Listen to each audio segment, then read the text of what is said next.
Hello student, स्वागत है आप सभी का यूनिक लेक्चर के इस नए वीडियो पर। मेरा नाम है मोहित पांडे। स्टूडेंट्स, हम लोग क्लास 12th के भौतिक विज्ञान का चैप्टर नंबर 1 वैद्युत आवेश तथा क्षेत्र के बारे में अध्ययन कर रहे थे। आज हम लोग इस चैप्टर के वैद्युत क्षेत्र तथा वैद्युत बल रेखाओं के बारे में अध्ययन करेंगे। सर्वप्रथम हम समझेंगे कि वैद्युत क्षेत्र किसे कहते हैं, इसके पश्चात हम समझेंगे कि वैद्युत बल रेखाएं किसे कहते हैं और वैद्युत बल रेखाओं के कौन कौन से गुण होते हैं, वो कैसा बिहेवियर करता है, हम उसके बारे में भी समझेंगे। स्टूडेंट्स, आइए हम समझते हैं कि वैद्युत क्षेत्र किसे कहते हैं। हमने यहाँ पर बेसिकली कोई एक आवेश ले रखा है। ये क्या है स्टूडेंट्स? एक हमने धनावेश ले रखा है। अब आप ध्यान दीजिए, तो इस आवेश के चारों ओर क्या होगा? एक क्षेत्र होगा। ये धनावेश है और इस धनावेश के चारों ओर क्या होगा? ये एक क्षेत्र होगा। ये आपका कोई आवेश है और इस आवेश के चारों ओर एक क्षेत्र होगा। अब आप ध्यान दीजिए, यदि हम यहाँ पर कोई एक दूसरा धनावेश रखते हैं, यह आपका कोई एक धनावेश है जिसको हमने यहाँ पर रखा हुआ है, तो क्या आपको क्या लगता है, क्या आइडिया लगता है कि ये, अब आप जानते हो हमने इससे पहले टॉपिक में सीख रखा है कि धनावेश एक दूसरे को प्रतिकर्षित करते हैं और जो आपके धनावेश एक दूसरे को प्रतिकर्षित करते हैं, ऋणावेश एक दूसरे को प्रतिकर्षित करते हैं, परंतु धनावेश एक दूसरे को आकर्षित करते हैं। अर्थात सजातीय आवेश एक दूसरे को प्रतिकर्षित करते हैं जबकि विजातीय आवेश एक दूसरे को आकर्षित करते हैं। इससे पहले वाले इससे पिछले वीडियो में हम लोगों ने इन सारी बातों का गहन अध्ययन किया था। तो यहाँ पर आपको क्या आइडिया लगता है कि ये कोई आवेश है, इस आवेश का कोई क्षेत्र है, यहाँ पर कोई एक धनावेश रखा है, तो क्या ये वाला, यहाँ पर मान लीजिए कोई धन परीक्षण आवेश रखा, हमने कोई टेस्टिंग आवेश ले रखा है, एक्चुअल में ये बहुत छोटा आवेश होता है, तो क्या ये आवेश इसको प्रतिकर्षित करेगा इस कंडीशन में? अब आप सोचिए कि ये करेगा कि नहीं करेगा। अब मैं आपको बताता हूं कि ये आवेश जो है, ये इस धन परीक्षण आवेश को प्रतिकर्षित नहीं करेगा, इस समय नहीं करेगा। क्यों नहीं करेगा? क्योंकि इस आवेश का क्षेत्र केवल मैंने ये डॉटेड पेन से दिखाया हुआ है, मतलब मान लिया गया है कि इस आवेश का क्षेत्र इतना ही है, पर जो ये धन परीक्षण आवेश है इस समय इस आवेश के क्षेत्र से बाहर रखा हुआ है। अब जब उस आवेश के क्षेत्र से बाहर रखा हुआ है तो ये वाला आवेश को क्यों प्रतिकर्षित करेगा? नहीं करेगा ना प्रतिकर्षित। पर अब आप समझिए, यदि हम इसी धन परीक्षण आवेश को इस आवेश के क्षेत्र के अंदर ले आए तो ये वाला आवेश इस वाले आवेश को क्या करेगा? प्रतिकर्षित करेगा। अब जब ये धन परीक्षण आवेश इस आवेश के क्षेत्र के अंदर आ गया है तो यह आवेश इस आवेश को प्रतिकर्षित करेगा। अब क्यों प्रतिकर्षित करेगा? क्योंकि इस आवेश का मान बहुत बड़ा है, इस आवेश का मान बहुत कम है, इसलिए ये वाला ही आवेश इस वाले आवेश को प्रतिकर्षित करेगा। ये वाला आवेश इसको एक बल से प्रतिकर्षित करेगा, उधर ढकेलेगा। तो ये जो क्षेत्र है इस आवेश के चारों ओर का, इसी क्षेत्र को हम क्या कहते हैं? वैद्युत क्षेत्र कहते हैं। इसी प्रकार यदि यहां पर कोई धनावेश होता, ऋणावेश होता, तो ये ऋणावेश के चारों ओर का क्षेत्र होगा। उस कंडीशन में ये एक दूसरे को क्या करते? आकर्षित करते हैं। आप समझ पा रहे होंगे। अब आप समझिए कि क्या होता है। इस चीज को आपने लॉजिकली यहां पर तो समझ लिया है, पर आप यदि इस वाली बात को मैग्नेट के केस में समझें तो आपको बहुत अच्छे समझ में आएगा। जैसे कि मैं आपको समझाता हूं कि यहां पर ये मैंने कोई मैग्नेट ले लिया है, ये आपको एक मैग्नेट दिख रहा होगा, ये आपका है नॉर्थ, ये आपका है साउथ। ये मैंने एक मैग्नेट ले रखा है, चुंबक ले रखा है। अब इस चुंबक के चारों ओर भी एक क्षेत्र होता है जिसे हम चुंबकीय क्षेत्र कहते हैं। चुंबक के चारों ओर भी एक क्षेत्र होता है जिसे हम चुंबकीय क्षेत्र कहते हैं। आप यहां तक समझ पा रहे हो? इस केस में आप बहुत अच्छे से समझ पाएंगे। अब यहां पर यदि कोई दूसरा चुंबक है, यह आपका मान लीजिए नॉर्थ है और यह आपका साउथ है, तो ये चुंबक इस समय इस चुंबकीय क्षेत्र से बाहर है, पर इस समय अब ये चुंबक इस चुंबकीय क्षेत्र के भीतर है, मैंने एरो से दिखा रखा है। तो ये वाला जो चुंबकीय क्षेत्र है, इस वाले चुंबकीय क्षेत्र को प्रतिकर्षित करेगा या फिर आकर्षित करेगा, दो चीज करेगा। क्योंकि आप जानते हो ये साउथ है, ये साउथ पोल है, ये नॉर्थ पोल है। अब यहां पर चूंकि ये दोनों एक दूसरे के अपोजिट पोल हैं, इसलिए एक दूसरे को ये आकर्षित करेगा। यदि इसी कंडीशन में ये साउथ होता और ये नॉर्थ होता तो एक दूसरे को प्रतिकर्षित करते। अब आप समझ पा रहे होंगे कि ये आपने इस चीज को फील किया होगा, देखा होगा कि जैसे मान लीजिए कोई मैग्नेट है और ये मैग्नेट का नॉर्थ पोल है, ये भी कोई दूसरा मैग्नेट है, ये मैग्नेट का साउथ पोल है। जब आप इन दोनों चुंबक को आप देखो पास लाते हो तो इनमें कुछ इस समय होता नहीं है, इसमें कोई बल का अनुभव नहीं होता है, पर एक मोमेंट आता है, एक क्षण आता है, एक टाइम आता है कि ये वाला जो आवेश है, इस वाले आवेश को क्या करता है, दोनों आवेश एक दूसरे पे चिपक जाते हैं। मतलब दोनों चुंबक एक दूसरे पे क्या करते हैं, चिपक जाते हैं। हम लोग आवेश के केस में पढ़े तो मैंने आवेश बोल दिया, पर यहां पर हमने चुंबक लेके समझाया है। तो जैसे चुंबक के चारों ओर का कोई क्षेत्र होता है जो कि अन्य चुंबक पर आकर्षण या प्रतिकर्षण बल लगाता है, उसी प्रकार किसी आवेश के चारों ओर का भी एक क्षेत्र होता है जो अन्य आवेश पर आकर्षण या प्रतिकर्षण बल लगाता है।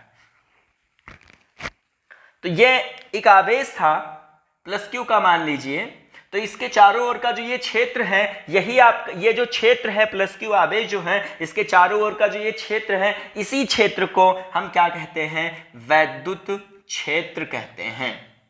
वैद्युत क्षेत्र कहते हैं।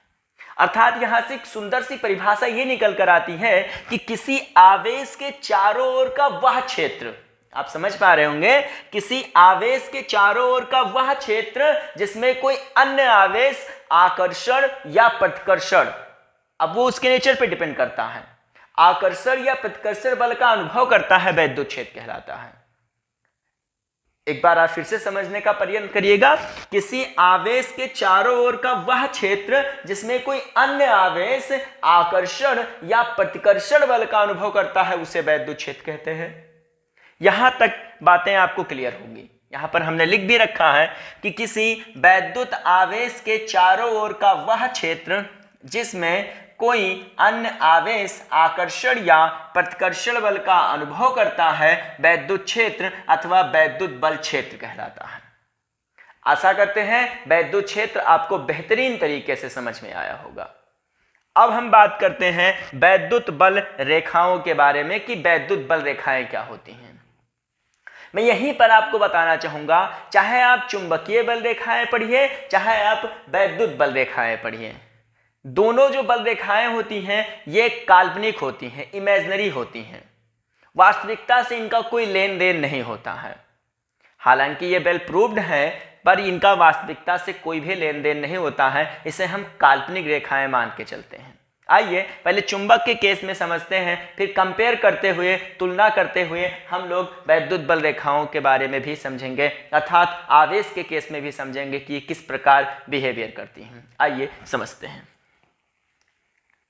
जैसे हम लोग यहाँ पर एक मान लेंगे कि यहाँ पर कोई एक मैग्नेट है। हमने ये एक मैग्नेट ले रखा है, ये आपका एक चुंबक है। और हाँ, मैं यहीं पर आपसे बताना चाहूँगा कि ये जो चुंबक है ये बार चुंबक है, जिसे हम छड़ चुंबक भी कहते हैं। ये इसका नॉर्थ पोल है और ये इसका साउथ पोल है। इस पे आप जानते होंगे कि जब हम किसी चुंबक को, मान लीजिए कोई दूसरा चुंबक था, ये इसका नॉर्थ पोल है, ये इसका साउथ पोल है, जब आप इसको इसके पास लाते जाओ तो ये एक ऐसा समय आता है कि ये दोनों एक इस पर आके चिपक जाता है। मान लीजिए ज्यादा शक्तिशाली, कम शक्ति, इस पर आके चिपक जाएगा, पर यहां पर नहीं चिपकेगा। जैसे जैसे आप इसके पास लाते जाओगे तब चिपकेगा कैसा, और वो उसके एकदम पास छूता भी नहीं, फिर भी चिपक जाता है। तो ऐसा क्यों होता है? जब चुंबक, ये वाला चुंबक जो आपका था, इस चुंबक के पास भी नहीं आया, फिर भी वो क्यों जाके उससे चिपक रहा है? या अगर ये साउथ होता, ये नॉर्थ होता, तो उससे दूर क्यों जा रहा है, जबकि दोनों एक दूसरे को भी टच भी नहीं किए हैं? यहीं पर केस निकल कर आता है चुंबकीय बल रेखाओं का। अब आप समझिए कि ये कोई एक चुंबक है और चुंबक के चारों ओर क्या होती हैं, काल्पनिक रेखाएं होती हैं। हम लोग खींचते हैं नहीं, ये काल्पनिक रेखाएं हैं।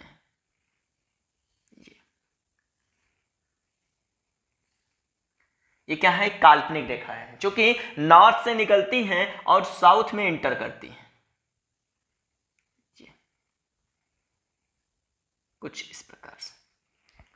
तो अब आप यहां यदि आप चुंबकीय बल रेखाओं की डिफिनेशन या परिभाषा को बताना चाहें तो आप किस प्रकार बताएंगे कि चुंबकीय बल रेखाएं वह काल्पनिक रेखाएं होती हैं, अर्थात तो ये जो चुंबकीय बल रेखाएं हैं वह काल्पनिक रेखाएं होती हैं जो किसी चुंबक के चारों ओर के चुंबकीय क्षेत्र को प्रदर्शित करती हैं। अर्थात ये बता रही हैं कि इस चुंबक का जो चुंबकीय क्षेत्र है वो यहां तक है, यहां तक इस चुंबक का चुंबकीय क्षेत्र है। अब आप समझ पा रहे होंगे कि चुंबकीय बल रेखाएं जो हैं ये पहली बात तो काल्पनिक रेखाएं हैं, इमेजिनरी लाइन है, वास्तविकता से इनका कोई लेन देन नहीं है।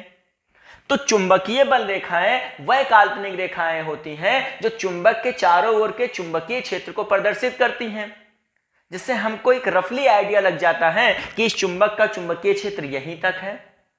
और हाँ, मैं यहीं पर एक बात आपसे और बताना चाहूंगा कि चुंबकीय बल रेखाएं जहां पर पास होती हैं, चुंबकीय बल रेखाएं जहां पर पास होती हैं वहां पर चुंबकीय क्षेत्र प्रबल होता है, और जहां पर चुंबकीय बल रेखाएं दूर होती हैं वहां पर चुंबकीय क्षेत्र क्या होता है, दुर्बल होता है।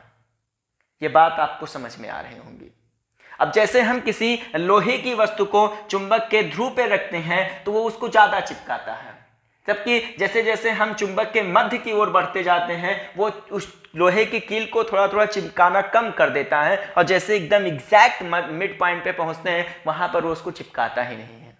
अर्थात यहां पर चुंबकीय बल रेखाएं मिड पॉइंट पर बहुत दूर होती हैं, इसीलिए वो नहीं चिपकाता है। और यहीं पर मैं आपको एक बातें बताना चाह रहा हूं, हालांकि हम लोग आवेश के बारे में डिस्कस करना है, पर थोड़ी सी बातें चुंबक को समझते हुए तब आप आवेश को समझेंगे तो ज्यादा फील आएगा। यहां पर चुंबक के भीतर अगर हम देखें तो जो चुंबकीय बल रेखाओं का डायरेक्शन होता है वो साउथ से नॉर्थ की तरफ होता है, अर्थात ये आपका साउथ पोल से नॉर्थ पोल की तरफ होता है। आशा करते हैं आप चुंबकीय बल रेखाएं या चुंबकीय क्षेत्र रेखाओं के बारे में बहुत अच्छे समझ गए होंगे। अब हम इसी प्रकार हम लोग वैद्युत बल रेखाओं के बारे में भी समझेंगे। आइए देखते हैं। इसको मैं इरेज कर दे रहा हूं। अब आप देखिए, ये कोई मान लीजिए आपके पास कोई एक आवेश है, जैसे मैंने आपको यहां पर कोई एक आवेश दे रखा है, प्लस का Q है, तो इस आवेश के चारों ओर जो एक क्षेत्र है, ये क्षेत्र है, तो इस क्षेत्र को निरूपित करने के लिए एक बल रेखाएं होती हैं।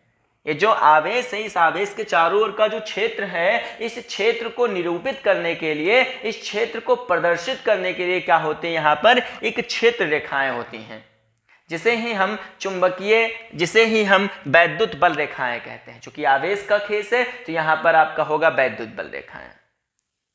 आप समझ पा रहे होंगे, अर्थात वह काल्पनिक रेखाएं, आप वैद्युत बल रेखाओं की परिभाषा इस प्रकार दे सकते हो कि वह काल्पनिक रेखाएं जो किसी आवेश के चारों ओर के, वह काल्पनिक रेखाएं, ये कोई आवेश है, इसका चारों ओर का ये क्षेत्र है, तो वह काल्पनिक रेखाएं जो किसी आवेश के चारों ओर के क्षेत्र को प्रदर्शित करती हैं उसे हम वैद्युत बल रेखाएं कहते हैं। और यहीं पर मैं आपको बताना चाहूंगा कि जो वैद्युत बल रेखाएं होती हैं ये धनावेश से चलकर अनंत तक जाती हैं, और ऋणावेश के लिए क्या होती है, अनंत से चलकर ऋणावेश की ओर आती हैं।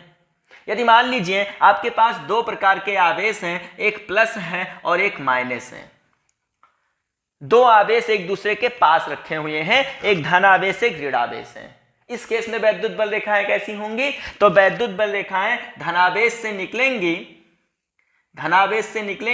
और ऋणावेश में क्या करेंगी, ऋणावेश में समाहित हो जाएंगी।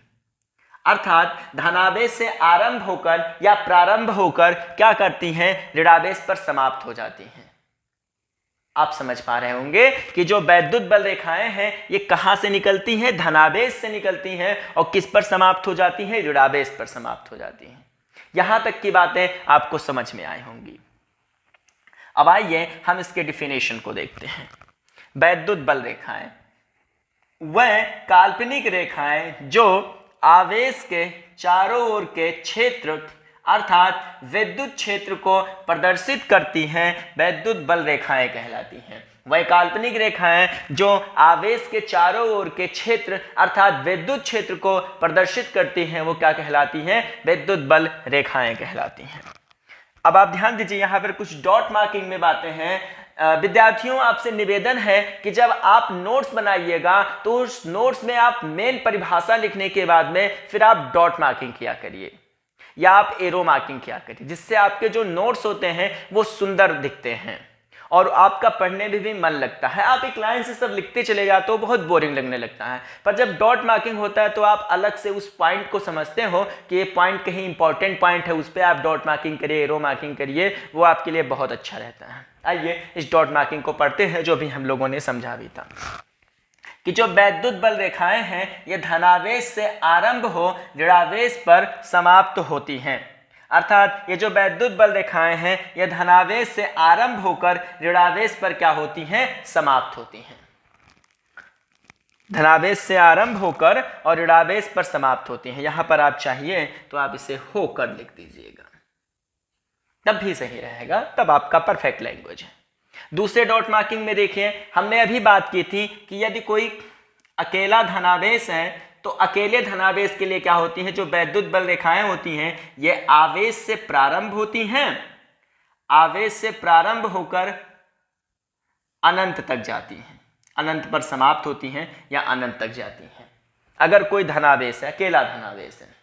इसी प्रकार यदि कोई अकेला ऋणावेश है तो इसके लिए जो वैद्युत बल रेखाएं हैं वो अनंत से चलकर आवेश पर समाप्त होती हैं, आवेश पर समाप्त होती हैं।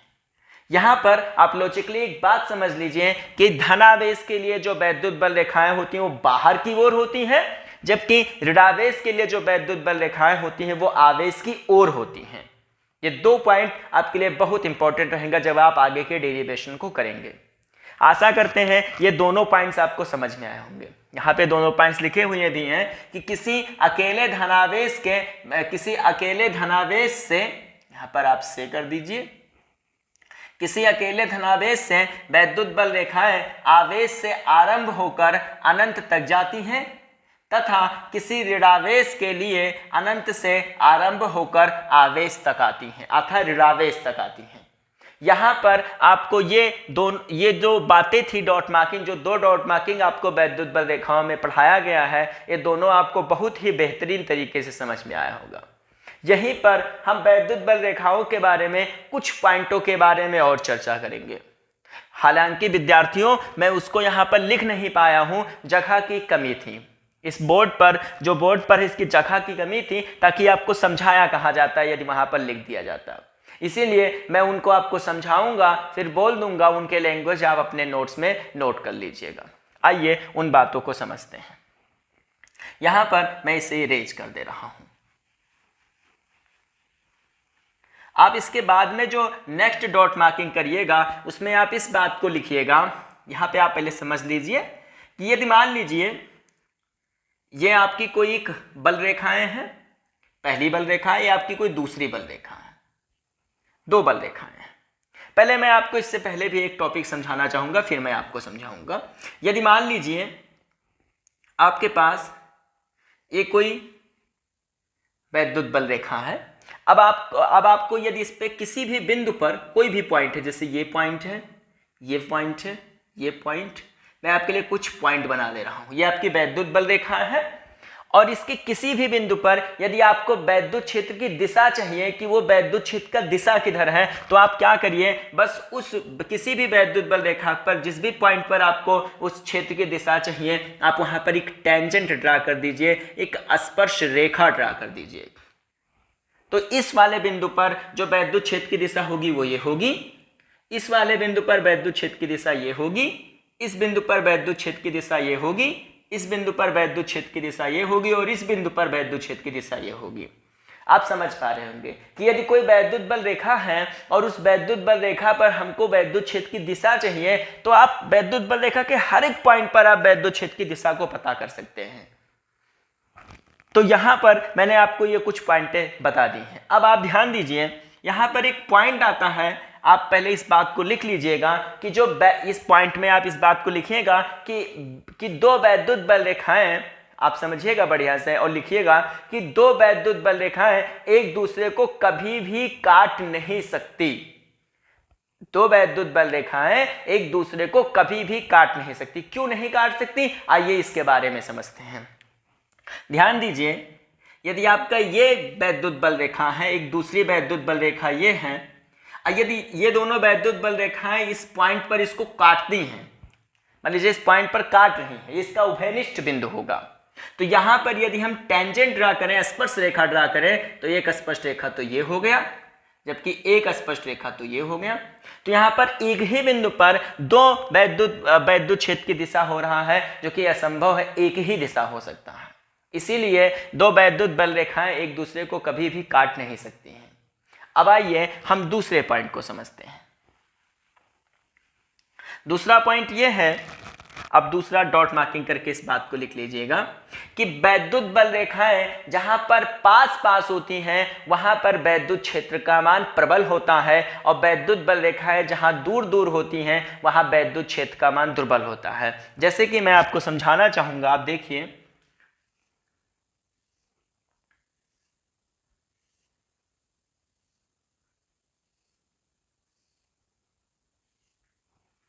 आप समझ पा रहे होंगे। यदि मैं यहां पर एक एरिया कंसीडर करता हूं ये, और इतना ही सेम एरिया मैं यहां पर कंसीडर करता हूं, ऐसे ही इतना ही सेम एरिया मैं यहां पर कंसीडर करता हूं, तो आप देख पा रहे होंगे कि इस एरिया से पहली बात तो 1 2 3 4 वैद्युत बल रेखाएं जा रही हैं। यहां पर केवल दो वैद्युत बल रेखाएं, यहां पर केवल एक जा रही हैं।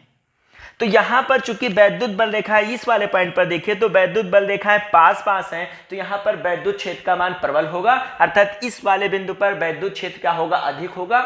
यही चुंबक के केस में भी होता है कि चुंबकीय बल रेखाएं जहां पास पास होती हैं वहां चुंबकीय क्षेत्र का मान अधिक होता है। और जहां आप देखिए यहां पर दो ही बल रेखाएं, यहां पर एक ही आ रही है उसी क्षेत्र में। तो आप एक बात समझिए कि जहां पर वैद्युत बल रेखाएं पास पास होती हैं वहां पर वैद्युत क्षेत्र का मान अधिक होता है, और जहां पर वैद्युत बल रेखाएं दूर दूर होती हैं वहां पर वैद्युत क्षेत्र का मान कम होता है। अर्थात जहां पर वैद्युत क्षेत्र पास पास है वहां वैद्युत बल रेखाएं पास पास हैं वहां वैद्युत क्षेत्र का मान प्रबल होगा, और जहां पर वैद्युत बल रेखाएं दूर दूर हैं वहां वैद्युत क्षेत्र का मान दुर्बल होगा।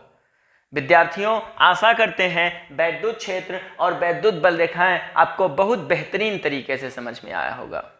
अब आप इसका स्क्रीनशॉट ले लीजिए।